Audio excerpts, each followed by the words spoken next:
எனக்கு ஏன் திருமண வாழ்க்கையில் இவ்வளோ அடுத்தடுத்து பிரச்சனைகள் அப்படின்னு பார்த்தோம்னாக்கா, இந்த பல்லையவனவ நான் சைக்கோ தேவடியா அப்படின்னு சொல்லிட்டு திட்டிட்டேன். எழுதி ஃபேஸ்புக்கில் போஸ்ட் பண்ணிட்டேன். ப்ராக்டிக்கலாக ஏதாவது கற்றுக்கலாம் அப்படி தெரிஞ்சுக்கலாம் அப்படின்னு சொல்லிட்டு அந்த மொபைல் நான் சாம்சங் மொபைலில் கொடுத்துட்டேன்.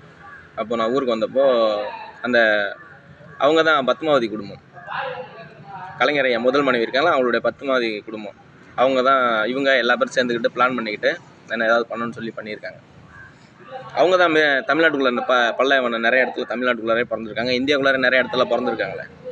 அதனால் ஃபஸ்ட்டு நான் திருமணம் பண்ணேன் இல்லையா, அண்டகுளம், பிரியங்கா, அந்த அவங்க அம்மா, இவங்க எல்லா பேரும் ஒரே முகச்சாலில் தான் இருப்பாங்க. அப்புறம் என்னை அவமானப்படுத்தி பஞ்சாயத்தெல்லாம் கூட்டி அவமானப்படுத்தி என்ன அதுன்னு சொல்லி இது பண்ணிட்டாங்க. மறுபடியும் திருமணம் பண்ணாங்க.